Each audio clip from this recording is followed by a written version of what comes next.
This conference will now be recorded. शङ्खं चक्रं जलकान्ततमृतघटं चारुदौर्भिश्चतुर्भिः सूक्ष्मस्वच्छातिहृद्यां शुकपरिविलसन् मौलिमं भोजनेत्रं कालाम्भोदोज्ज्वलाङ्गं कटितटविलसच्चारुपीताम्बराढ्यं वन्दे धन्वन्तरिं तं निखिलगतवनप्रौढदावाग्निलीलम् प्रौढदावाग्निलीलम् ब्रह्मणो हि समारब्धामात्रेयाद्येषु पूजिताम् अस्मदाचार्यपर्यन्तां वन्दे गुरुपरम्पराम् आयुर्वेदरतं वन्दे माधवाख्यं महागुरुम् आयुर्वेदामृतं सर्वं शिष्येभ्यो यः प्रदत्तवान् द्रष्टाज्ञानी दृष्टकर्मा कृतकर्मा तथैव च अध्यापको विश्वश्रेष्ठो महान् संशोधकस्तथा गुणैरेतैः समुदितैः यत्कार्यं कृतनोति सः समृद्ध्यर्थं हि कार्यस्य वयं नु प्रयतामहे सरस्वत्यै नमो यस्याः प्रसादात् पुण्यकर्मभिः बुद्धितर्पणसङ्क्रान्तं जगदध्यक्षमीक्षते आत्रेयं प्रथमं वन्दे आयुर्वेदजगद्गुरुम् आयुर्वेदामृतं सर्वं गृहीत्वा हि सुरेश्वरात् अग्निवेशादिकेभ्यो यत्प्रयच्छत् मुनिसत्तमः प्रथमं तन्त्रकर्तारम् अग्निवेशं नमाम्यहम्।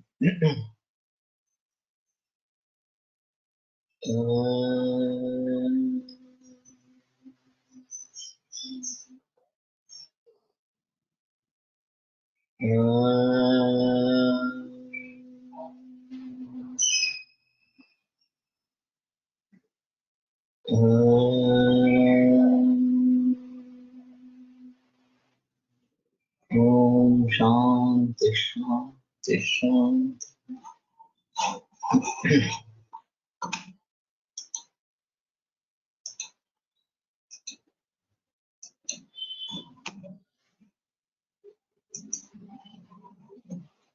मृतानि लोहानि रसी भवन्ति निघ्नन्ति युक्तानि महामयाश्च अभ्यासयोगात् दृढस्य सिद्धिं कुर्वन्ति ऋग्जन्म जरा विनाशम्। तो मृत लोह जो है वो रस बन जाते हैं और युक्त योग्य रीति से अगर उनका प्रयोग करें तो बड़े बड़े बीमारियों को नष्ट कर देती है। अभ्यास योग से दृढ़देह सिद्धि इस प्रकार को प्राप्त करवा देती है। रोग जन्म जरा विनाशम, और रोग जन्म और जरा इन सभी का विनाश कर देती है। तो एक तरीके से मुक्ति प्रदान करती है। रसतुल्य गुणवंती भवंती रसी भवंती इसका मतलब पक्वचंबू निभच्छायम कांतलोहम तदुत्तम। पक्वचंबू निभ इस प्रकार का जो है वो कांतलोह उत्तम इस प्रकार का समझना चाहिए। सुरदाली भवम भस्म नरमूत्रेण गालितम, ये हमने पढ़ा है।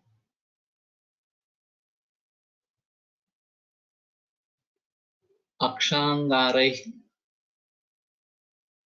धमेत् किट्टं लोहजं तद् गवाञ्जलैः सेचेद् अक्षपात्रान्तं सप्तवारं पुनः पुनः मण्डूरोऽयं समाख्यातश्चूर्णश्लक्ष्णप्रयोजे चूर्णं श्लक्ष्णं प्रयोजे। अक्षांगारैः धमेत् किट्टं लोहजं तद् गवाञ्जलैः। तो अक्ष का मतलब विभीतक है, तो विभीतक अंगार इसका प्रयोग करना है। देह सिद्धि म्हणजे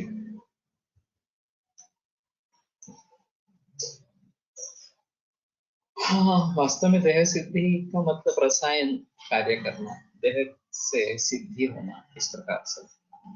लोह सिद्धि का मतलब उससे सुवर्ण बना सकते हैं इस प्रकार से किमया, और देह सिद्धि शरीर की सिद्धि होना इस प्रकार से।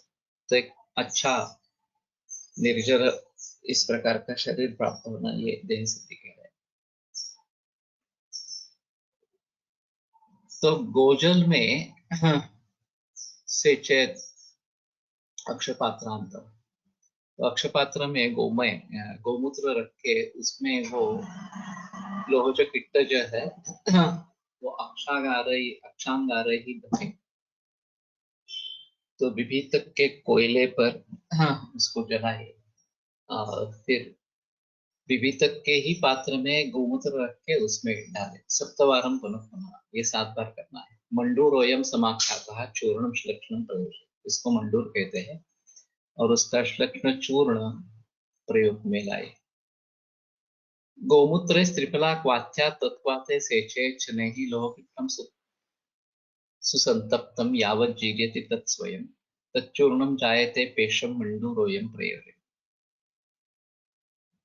तो गोमूत्र में त्रिफला का काढ़ा बना है और तत्वाते सेचे शनैः लोहपित्तम सुतप्तम,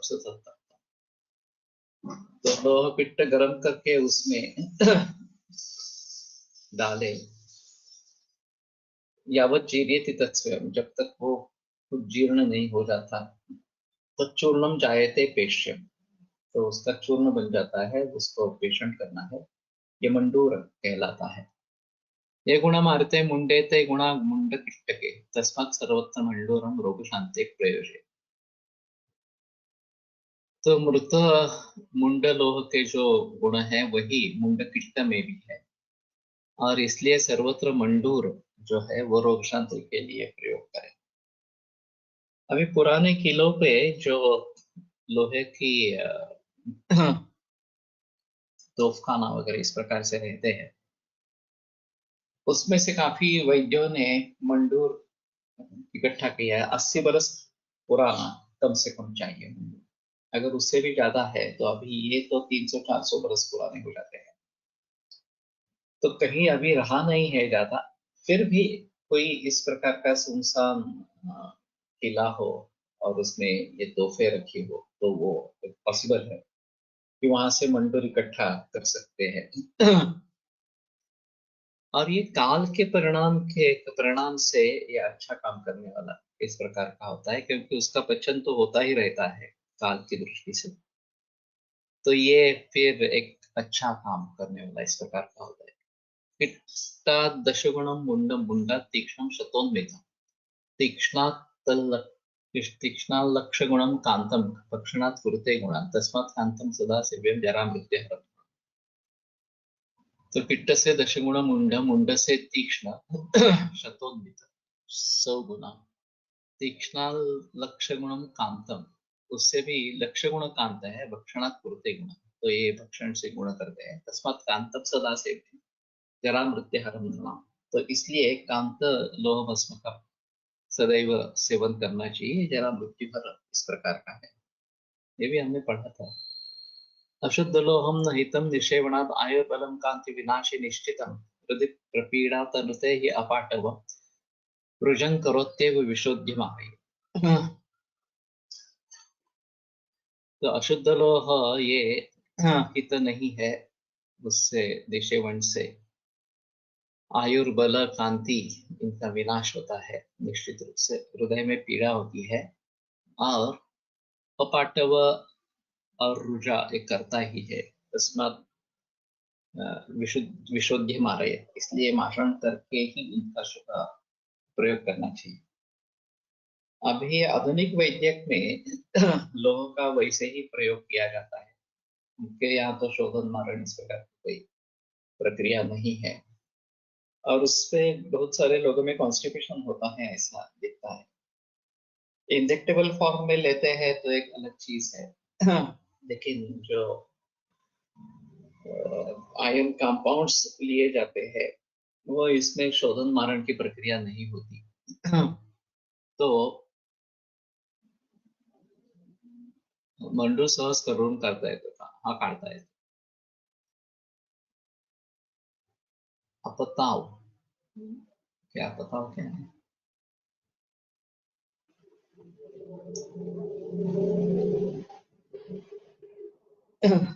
आसानी से निकाल सकते हैं, ये मुझे पता नहीं चला अपताव।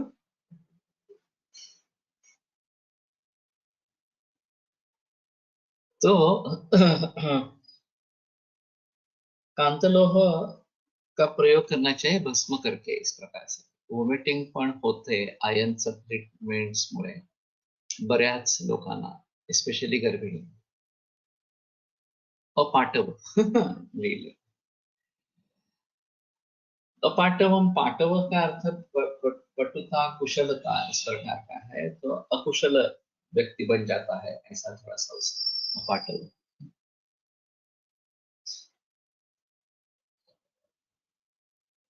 आयुष प्रहर्ता, बलवीर्य करता, रोग प्रहर्ता, मदनस्य करता, अयस्समानं नहि किंचिदन्यत् रसायनम श्रेष्ठतमं हि जंतु.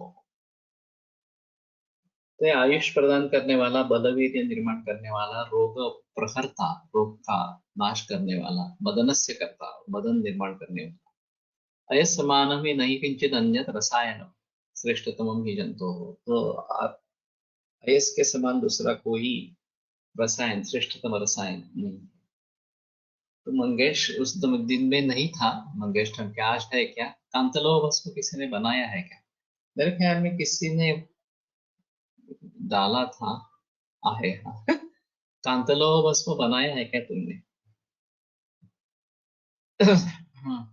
नहीं तो सोचो उसके बारे में, शुरुआत.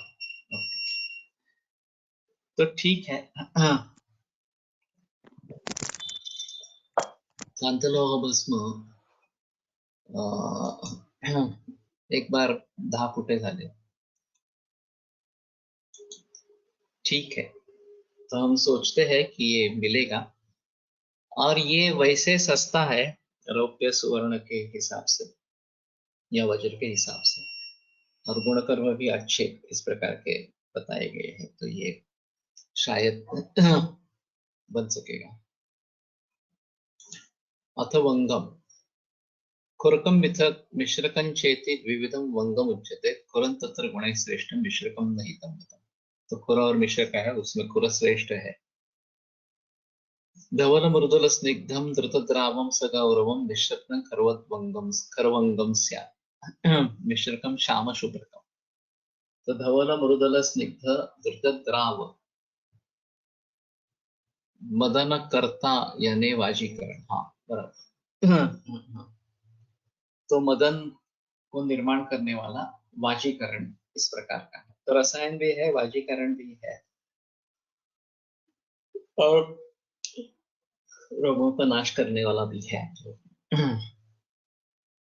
तो खरवंग जो है वो, हाँ, धवल और सगौरव, गौरव गुरु का गुरुता इस प्रकार का रहेगा. निशर्कम श्याम शुभ्रकम, द्रुतद्रावम शीघ्र द्रवणशीलम. ओके. तो तत्काल द्रव उसका हो जाता है. निशब्दम तत्रीभूतम अपि शब्द रहितम. ओके. पत्रीभूतम रंगांतरम तथा यथा सशब्दम भवति तथा न इत्यर्थः. रंगांतर,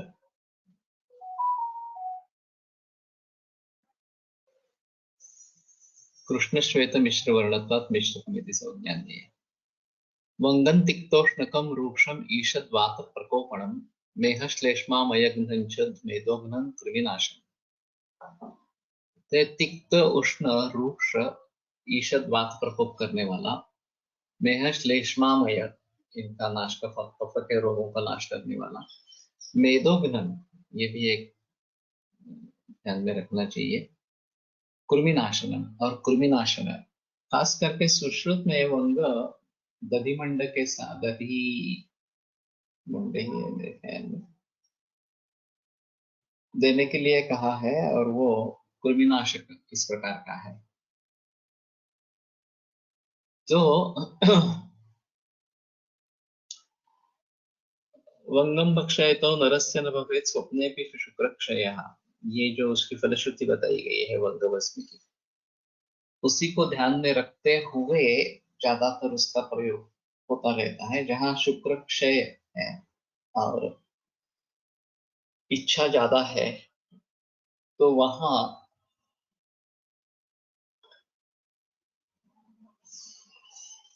शुक्र का क्षय रोकने के लिए वंग भस्म प्रयोग में लाया जाता है. और गणेश शास्त्री ने जो भी वर्णन वंग भस्म के बारे में दिया है, वो उसी के आधार पर ज्यादा इस प्रकार का दिया है.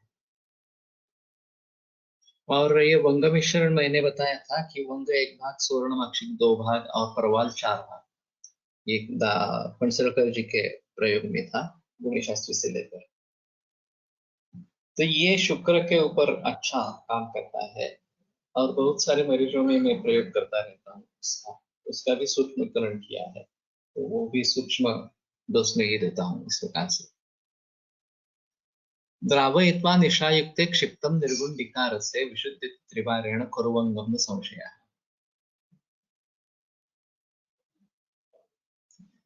तो निशायुक्त निर्गुंडिका रस, हल्दी डालकर निर्गुंडिका रस होना है और उसमें वंग का द्रावण करके उसमें छोड़ देना है। विशुद्ध त्रिवारेण, 3 बार करने से वंग शुद्ध हो जाता है। अम्लतक्र विनिक्षिप्तम वर्षाभू विशतिन्दुभिः कट्फलाम्बुगतं वंगं द्वितीयं परिशुद्धति। तो अम्लतक्र विनिक्षिप्त, अम्लतक्र में छोड़ा, वर्षाभू विशतिन्दुभिः कट्फलाम्बुगतम,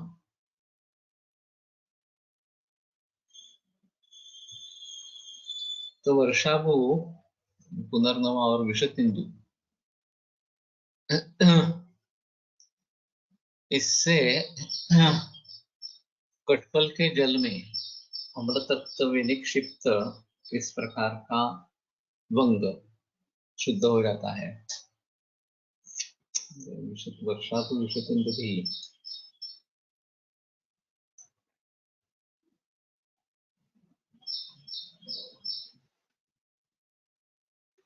हरिद्रा स्वरस संयुक्ते निर्गुंडी स्वर वा निर्गुंडी स्वर से निक्षिप्ते।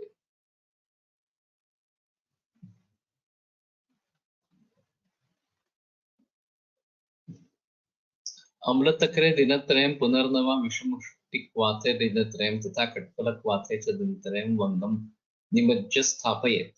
अच्छा, ये तीनों अलग अलग है।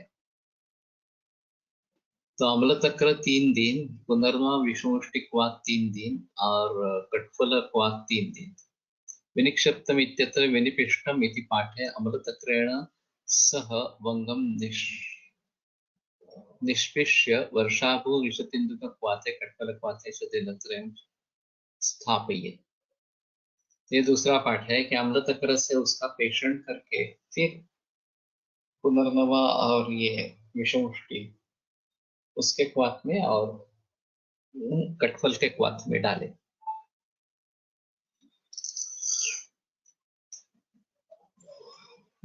विशतिन्दुभिः इत्यत्र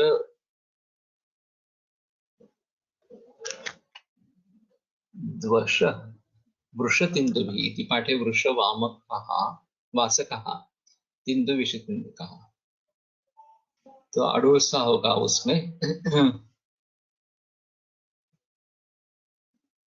विष सिंधु भी इति पाठे विषवत्सनाभ विष सिंधु सिंधुवार, विष सिंधु भी इति पाठे पे आए स एवार्थः। कट्फलाम्बुगतम इत्यत्र कटुलाभ कट्वलाभुगतम इत्यपठे तिक्ततुम्बी मध्यस्थितम् इत्यर्थः। वंगं द्वितीयम् इत्यत्र वंगं द्वितीयं, वंगं द्वितीयम् इति च पाठे कुरकं मिश्रकं च द्विविध वंगम इत्यर्थः। तो दूसरा वंग जो है, वंग 1 भाग, सुवर्णमाक्षी 2 भाग और प्रवाल 4 भाग।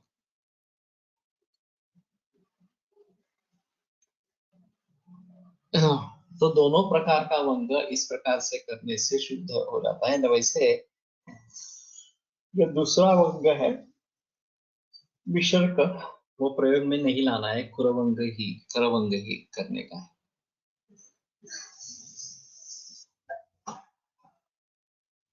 शुद्धिति नागो वंगो घोषो रविरातपे मुनिसंख्यैः निर्गुंडी रससेकैः तन्मूल रज प्रवापैश्च। तो नाग अवंग ये दोनों रविरातपे मुनिसंख्यैः,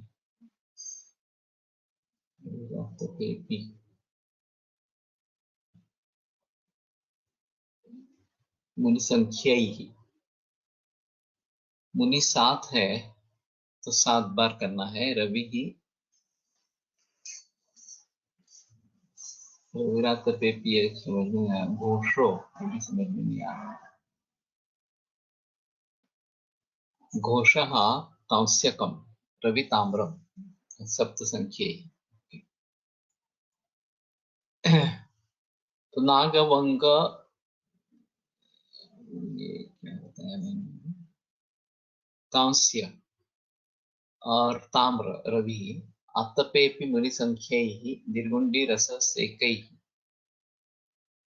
तो निर्गुण्डी रस से सेक करना है तन्मूल रज प्रवाहैश्च, और उसके मूल का चूर्ण उसमें डालने से ये नाग वंग कांस्य और ताम्र ये शुद्ध होते हैं 7 बार करने से आतपे।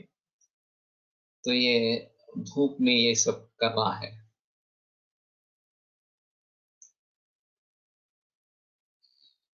सतालेन अर्कदुग्धेन लिप्त्वा वंगदलानि च बोधिचिञ्चा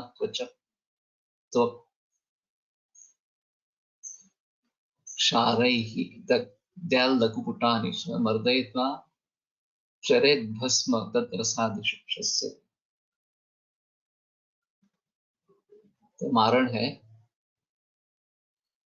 सतालेन अर्कदुग्धेन, तो हरिताल के साथ अर्कदुग्ध, दिप्त्वा वंगदलानि च, उसका वंगदल पर लेट करने का है, बोधि चिंचा त्वच क्षारैः दग्ध्यात् लघुपुटानि च। बोधि यानी कि पिप्पल होगा, चिंचा इनके त्वक के क्षार से, दग्ध्यात् लघुपुटानि च लघुपुट देना है, मर्दयित्वा चरेत भस्म तद्रसादिशुषस्य।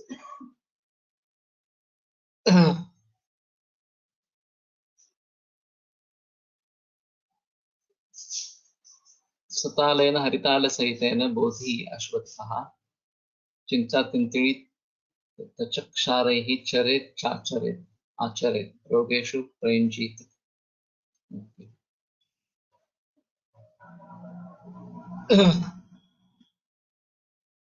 प्रद्राव्य कर्परे वंगम षोडशांशं रसं पचेत् स्वल्पस्वल्पालकं दत्त्वा भारद्वाजस्य काष्ठतः मर्दयित्वा चरेत् भस्म तद्रसादिषु कीर्तितम्।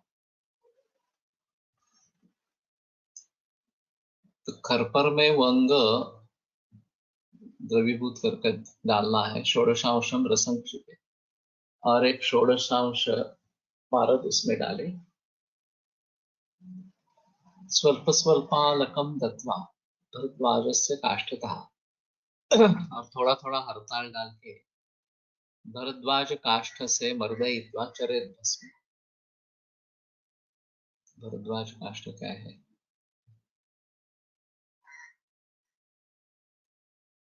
वन कार्पास्याः, भारद्वाज वन कार्पास्याः वंगं कर्परे कृत्वा अग्रौ अग्नौ विद्राव्य वंग षोडश भागैकर्भागौ रसः तत्र निक्षिपेत् तत्र अल्पम अल्पम हरिताल चूर्णं दत्वा दत्वा आरण्यकार्पासदण्डेन तावत् निरन्तरं मर्दयेत् यावत् भस्म न भवेत्। तो ये वन कार्पासी के काष्ठ के द्वारा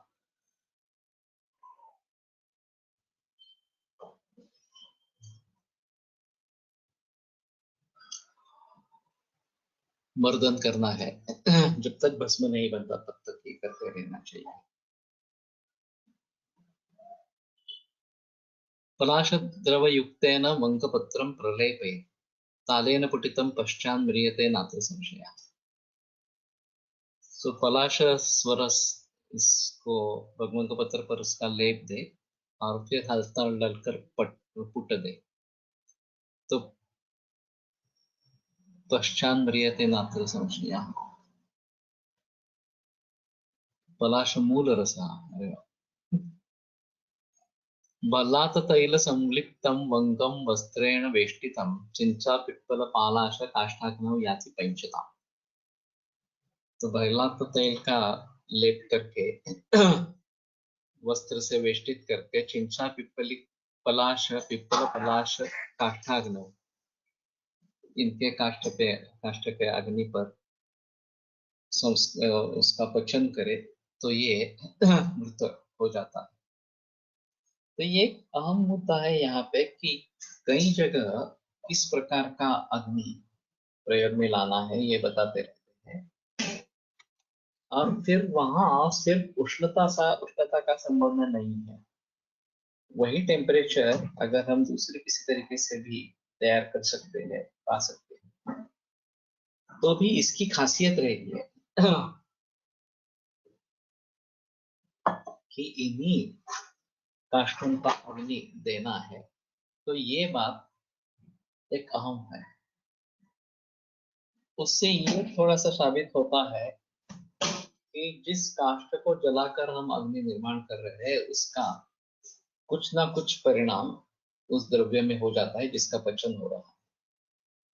तो इसी बात को आगे लेकर अभी हम जो गैस का प्रयोग करते हैं चूल्हा बनाने के लिए, और वो सबसे आसान है और सुविधाजनक इस प्रकार का है, तो उसके परिणाम क्या होते होंगे इसके बारे में कभी सोचा नहीं गया है। पारंपरिक रीति से जब चूल्हा जलाते थे उसमें ज्यादातर काष्ठ जो है वो बाभूल वगैरह इस प्रकार के रहते हैं, क्योंकि आसानी से उपलब्ध है। लेकिन दूसरे किसी प्रकार के अगर काष्ठ प्रयोग में लाते हैं तो उसका परिणाम कुछ अलग होगा। जिस काष्ठ का ज्वलन होता है उसके गुणधर्म इसमें समा जाते हैं, ये अहम मुद्दा इसमें है। तो इसलिए अभी ये जो इंडक्शन है या फिर गैस का चूल्हा ये है, उसमें क्या प्रकार का गुणकर्म होता होगा ये देखना चाहिए इसमें।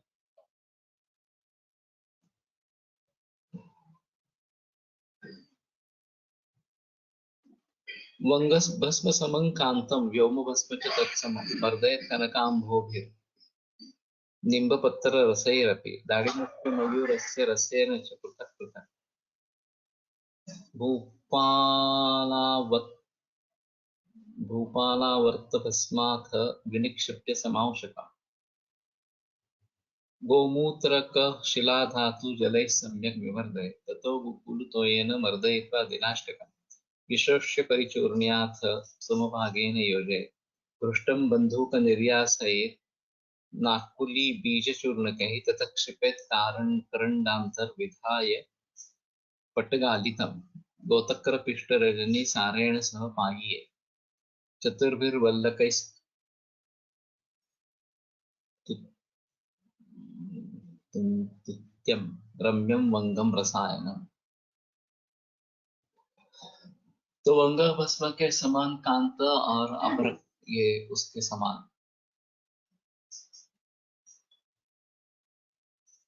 तो दोनों के संभाग में वो अभ्रक भस्म लेना है। मर्दय कनकांबोधि नींबू पत्र रसई रख। तो कनक का मतलब यहाँ पे दोत्रा सुवर्ण धतुर शायद होगा, और नींबू पत्र रस दाड़िमस्य मयूरस्य रसेन च पृथक् पृथक्, दाड़िम का रस और मयूर का अपामार्ग होगा शायद। Even the food cooked on bid material burner and on low lead burner has different गुणधर्म। ज्यादातर बीड़ का ही होता है, लोह का मुझे मालूम नहीं इस प्रकार के बर्तन पहले होते थे क्या इस प्रकार से, तो ये थोड़ा देखना चाहिए।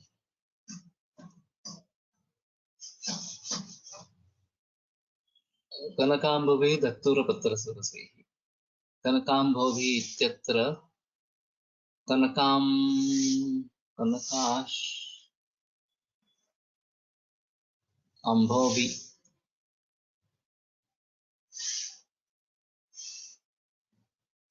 कन्यकाम्भोभिः देव पाठा साधीया। तो कन्यका करेंगे तो कुमारी स्वरस के साथ करना है इस प्रकार से। तच्च कन्यकाम्भोभिः कुमारी सरसे ही मयूरस्य अपामार्गस्य भूपालावर्त राजावर्त समांशकाः वंगभस्मतुल्यं गोमूत्र शिलाधातुजलैः गोमूत्रेण शिलाधातुजलेन च गोमूत्रवंग गोमूत्रगंध शिलाधातुजलेन इत्यर्थो।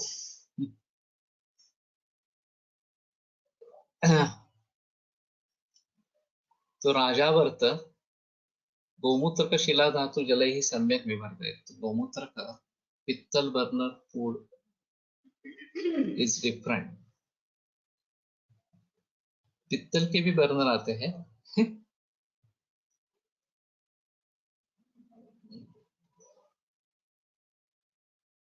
हाँ, मैंने भी देखे हैं।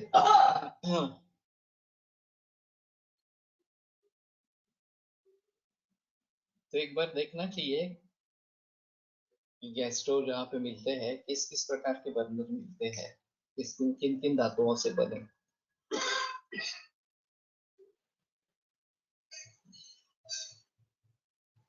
तो थोड़ा अजीब होगा, ठीक है, लेकिन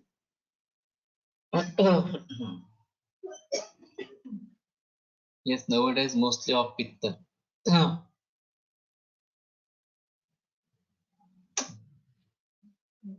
ओके, थोड़ा देखना पड़ेगा इसके बारे में। तो 8 दिन गोमूत्र का शिलाजतु जल, गोमूत्र शिलाजतु या गोमूत्र गंधी शिलाजतु 8 दिन मर्दन करना है, फिर सुखाना है और चूर्ण करके घृष्टम बंधुक निर्यास ही नाकुली बीज चूर्ण कई। बंधुक निर्यास, नाकुली बीज चूर्ण कई। बंधु का निर्यास है, बंधु का बंधु बंधु बंधु जीव पुष्प इति भाषा तस्य निर्यासे क्षीरैः क्वाथैव नाकुली बीज रास्ना बीज शाल्मली बीजं वा। अरे वाह।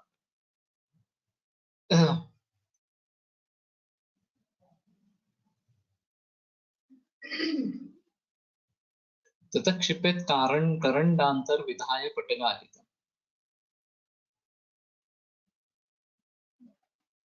तो करंड के अंतर में रखना है इसको और पटगालित कर लेना है। घृष्टम बंधुक निर्यासेन नाकुली बीज चूर्णकै इत्यत्र पृष्ठजं निर्यास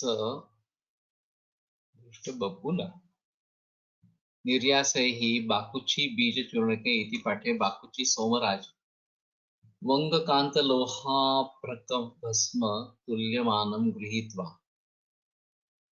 मूल श्लोक से तो ये दोनों वंग और कांतलोह एक भाग लेना है और अभ्रक जो है वो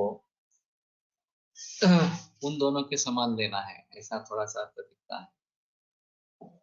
तो ये शायद बात बनती है कि तीनों संभाग ले या लोह और कांत लोह और वंग संभाग और उसके उन दोनों के संभाग का फर्क इस प्रकार का।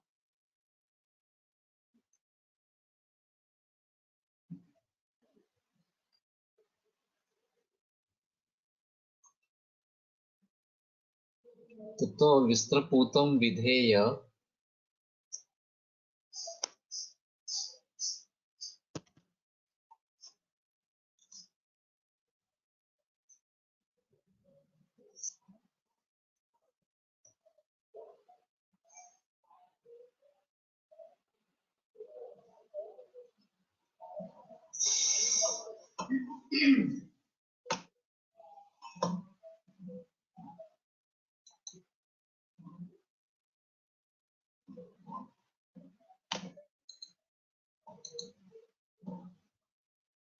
स्क्रीन ओपन झाला।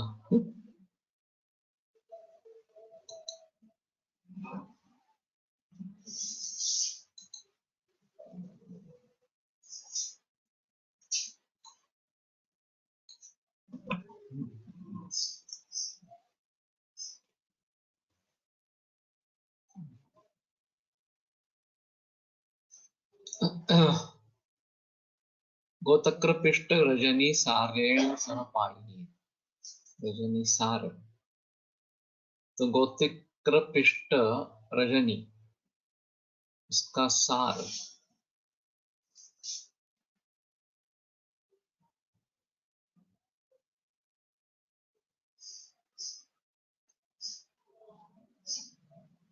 भिक्षुरुणे बन्धुकनिर्यासेन नाकुलभिक्षुरुणे चतुर्येन वर्तते तदोहृदये पात्रान्ते स्थापयेत्।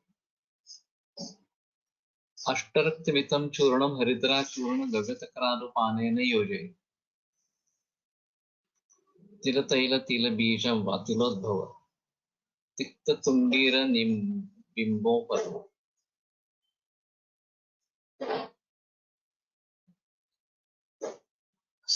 रजनी सार का मतलब क्या किया है पता नहीं चला। चतुर्भिर्वल्लकैस्तुल्यं रम्यं वंगम वंग रसायन। तो 4 वल्ल इतना देना है वो रम्य रवंग रसायन। निश्चितम तेन नश्यन्ति मेहा विंशति भेदका। तो 20 प्रकार के मेह का विनाश होता है।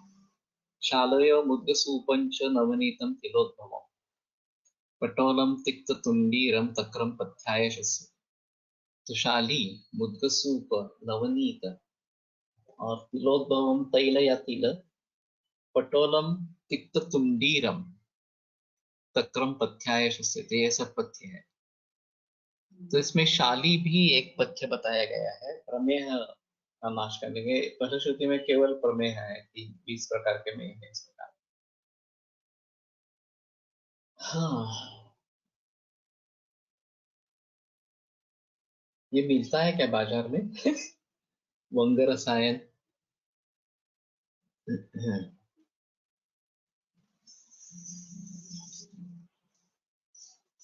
किसी को अगर मालूम है कुछ तो बताइए। शुद्धाशुद्ध शीर्षक लक्षण अथ शीर्षकम धृतद्रावं महाभारम छेदे कृष्णं समुज्ज्वलम् ऊतिगन्धं बहिः कृष्णं शुद्धं शीसम अतोन्यथा।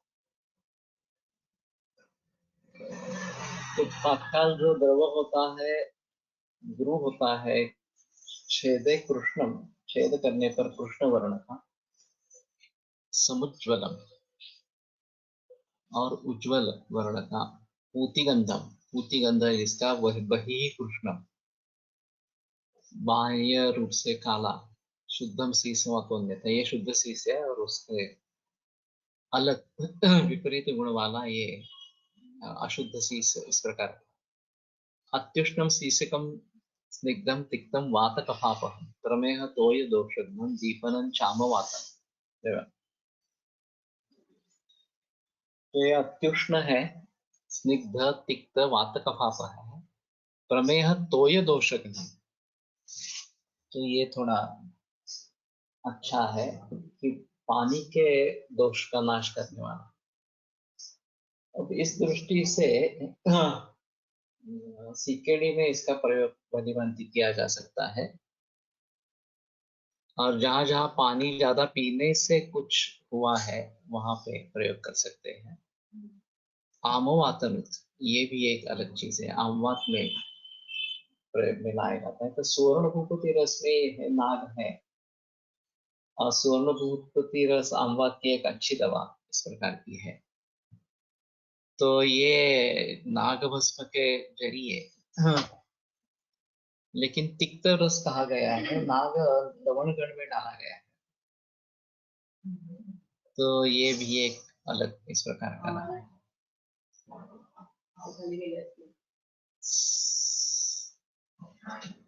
सिंधुवार जटा कौंती हरिद्रा चूर्णकं क्षिपेत् धृते नागेत निर्गुण्यास तिवार निक्षिपेत् रसे नागशुद्धो भवेदेवं मूर्छा स्फोटादि नाचरे। मूर्छा और स्फोट। तो निर्गुंडी के कौंती हरिद्रा चूर्णकं क्षिपे धृते नागे। तो नाग धृत करके बिंबी फलम प्रशस्ता प्रशस्त कालचं दारू उघडायचं उघडायचं तुमच्याकडे आहे का तरी मग हिंदी नाही इथे कसं आहे? तू का रात्री लावलंस ना पण ते लावायला काय लागत हा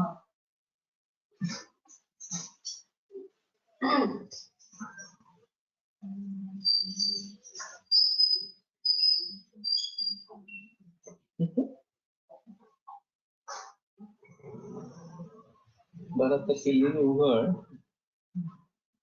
आणि ती किल्ली मी पलीकडे ठेवली.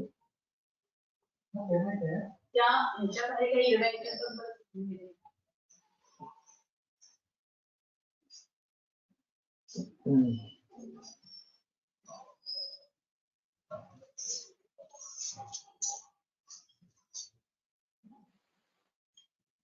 दुष्ट जलोपयोग जनित व्याधि निवारण.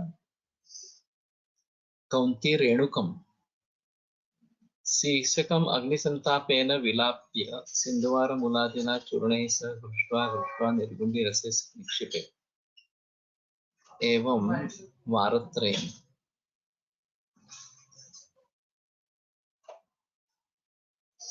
पडला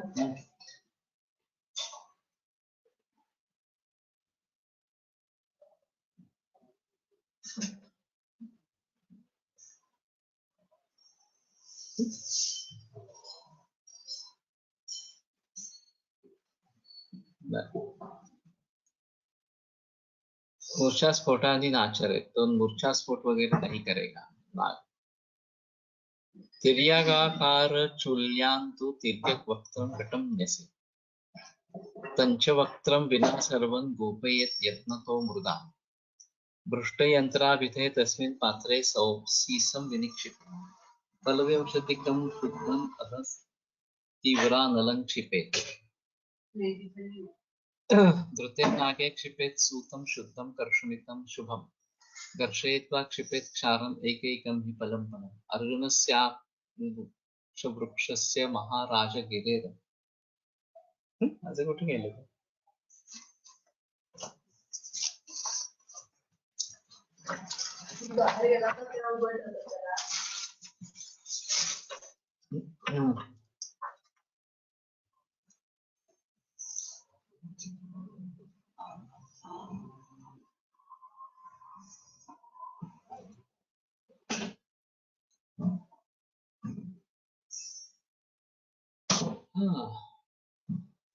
तिर्यगाकार चूल्यांतु. तिर्यगाकार इस प्रकार की चूली, चूल्हा इस प्रकार का. तिर्यक वक्त्रम घटम नसे, इसमें घट जो भी है वो भी तिर्यक वक्त्र इस प्रकार का रखना है. थोड़ा कल्पना करना. पंचवक्त्रम विना सर्वम गोपयेत यत्नतो मृदा. तो मुख को छोड़कर घट के प्रयत्न पूर्वक मृदा से आलेपन करे. गोपयेत, गोपयेत का मतलब नहीं तो छिपा के रखना है इस प्रकार से. पृष्ठयंत्राभिधे तस्मिन् पात्रे सीसम विनिक्षिपे. ये पृष्ठयंत्र नाम का पात्र है, पृष्ठयंत्र है, उसमें शीश डाले. फलविंशतिकम शुद्धम अधस तीव्रानलं क्षिपे. तो 20 फल इस प्रकार का करना है. ये शुद्ध शीश डालना है उसमें. और तीव्रानलं क्षिपे, नीचे तीव्रानल डाले. धृतेन आगे क्षिपेत सूतम शुद्धम कर्षमितम शुभम. और ये जब द्रवीभूत हो जाएगा तो पारद उसमें एक कर्ष डाले. तो पारद काफी कम मात्रा में है. घर्षयित्वा क्षिपेत क्षारम एकैकम हि फलम फलम. घर्षण करके उसमें एक एक फल क्षार डालना है. अर्जुनस्य अक्षवृक्षस्य महाराज गिरेर. अर्जुन अम्ल अक्षवृक्ष विविध का महाराज गिरेरति. समझ में नहीं आ रहा. दाड़िमा और मयूर क्षिप्ताक्षारम पृथक पृथक. राजगिरी, राजवृक्ष तो शायद आरगवद होगा. आदौ भस्मीकृत्य ऊर्ध्वपातन यंत्रे उत्थापयेत् तत् पुनः भस्मीकृत्य पुनरुत्थापयेत् एवं दशवारेण शिशकस्य निरुद्धं भस्मम्.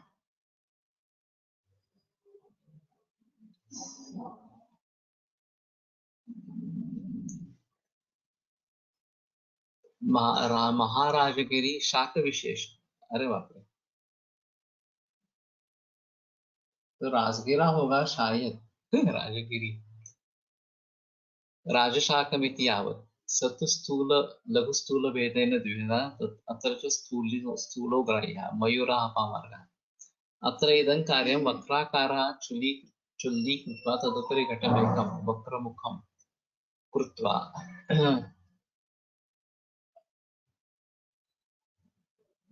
ततो वक्त्रमात्रं विहाय कृष्णघटावयवं मृल्लेपेन आच्छादयते। भृष्टयन्त्राख्यस्मिन् यन्त्रे 20 फलमानं शुद्धं सीसकं दत्त्वा तीव्रोत्तापेन द्रवीकुर्यात्। ततः तस्मिन् कर्षप्रमाणं शोधितपारदं प्रक्षिप्य द्रव्याघट्टे मिश्रीभूते च तस्मिन् प्रत्येकं फलमानम् अर्जनादीनां क्षारं पृथक् पृथक् दत्त्वा लोहद्रव्यात् दृढं घट्टयन् तीव्राग्निना 20 रात्रं पचेत। अरे बाप रे। तो तीव्र अग्नि से 20 रात अग्नि देना है।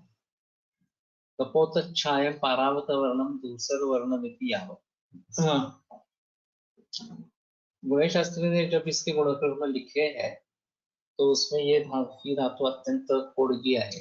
तो ये पहला वाक्य है इसमें कि इसका भस्म बनाना काफी मुश्किल इस प्रकार का होता है और 60 फुट लगते हैं नागभस्म बनाने के लिए। ये दशपुट में बात कर रहे हैं। आदौ भस्मीकृत्य ऊर्ध्वापतना यंत्रे उत्थापयेत् तथा पुनः भस्मीकृत्य पुनः उत्थापयेत् एवं द्वचनारेण सीसकस्य निरुद्धं भस्म भवति। हतमुत्थापितं सो सीसमय दशवारेण सिद्ध्यति तन्मृतं सीसकं सर्वदोषमुक्तं रसायनं।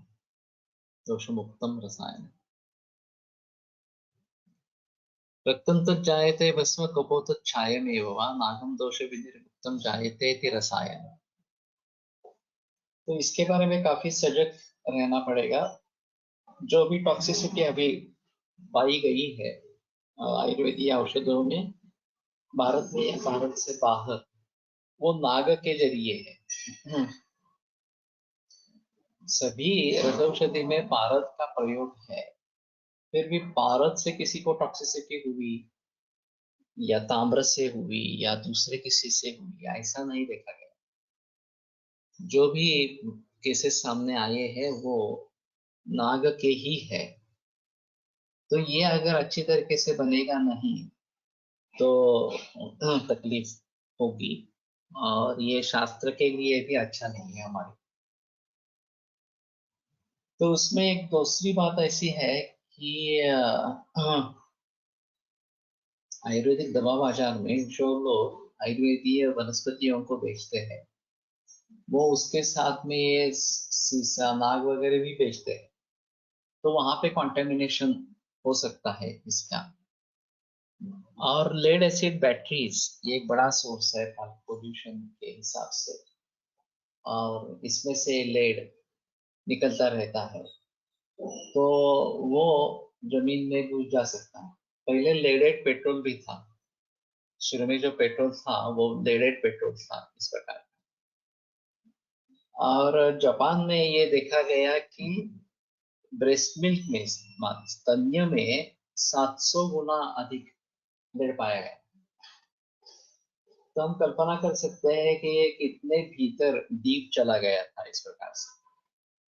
फिर उसके बारे में काफी खोज हुई और उन्होंने ढूंढा कि ये आ रहा है, ये ऑटो इन्फ्लुएंस से आ रहा है क्योंकि लेडेड पेट्रोल था। तो फिर उसके बारे में खोज हुई और अनलेडेड पेट्रोल अभी सभी जगह मिलने लगा। तो वो एक स्रोत बंद हो गया लेड से प्रदूषण होने का। लेकिन लेड एसिड बैटरीज ये एक अहम मुद्दा इसमें है। अब मुझे पक्का याद नहीं है लेकिन CFL में भी ऐसा कुछ है।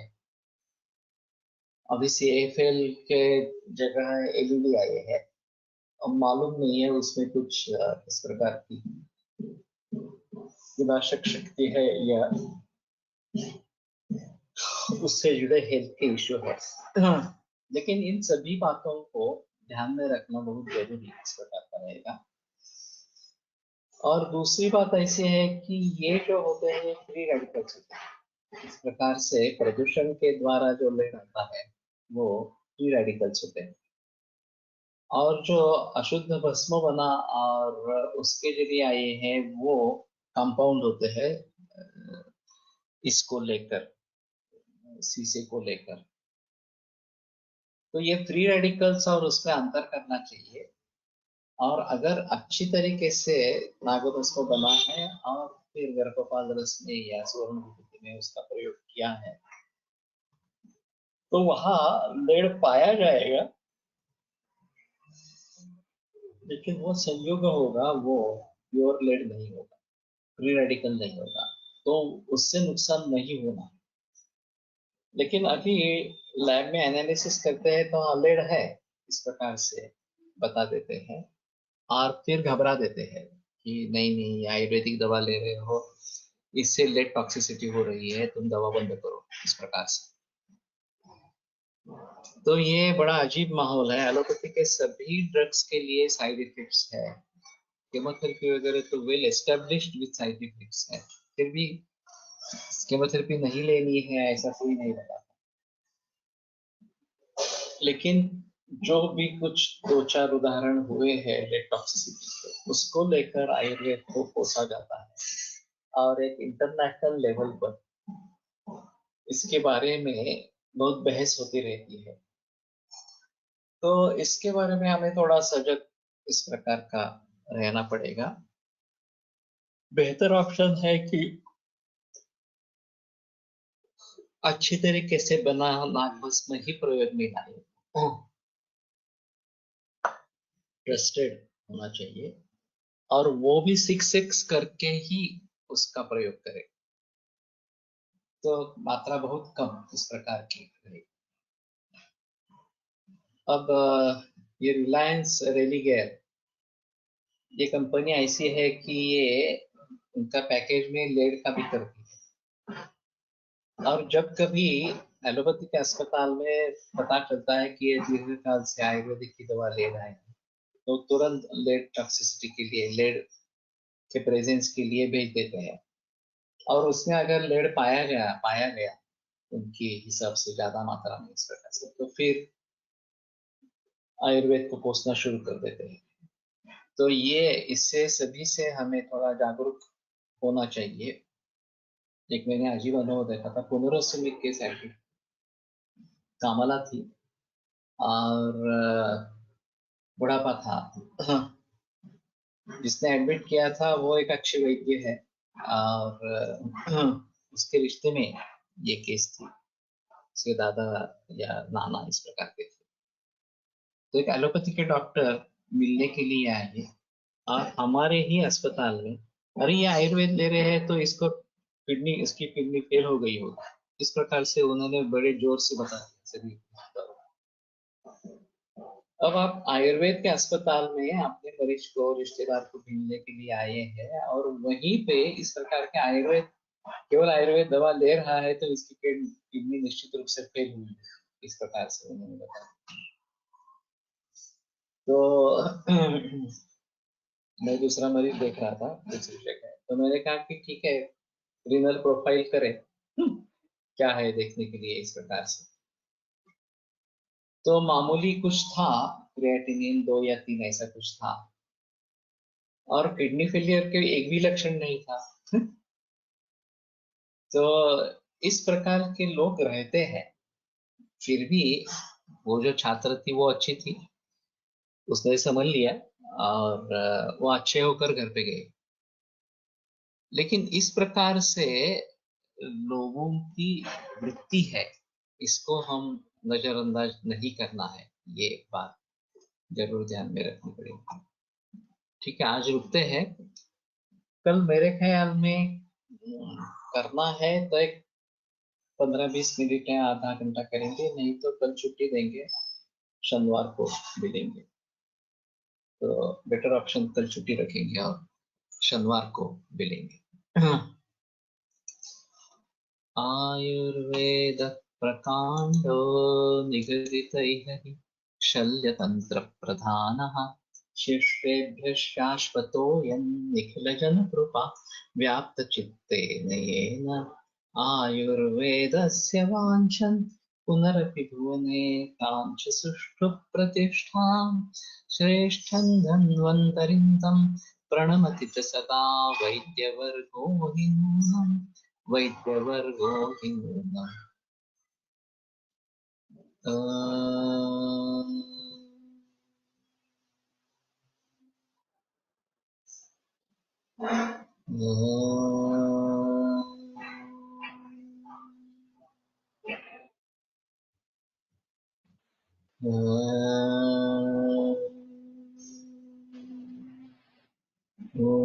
शान्ति शान्ति शान्ति। विरम्यते व्याख्यान व्यापार।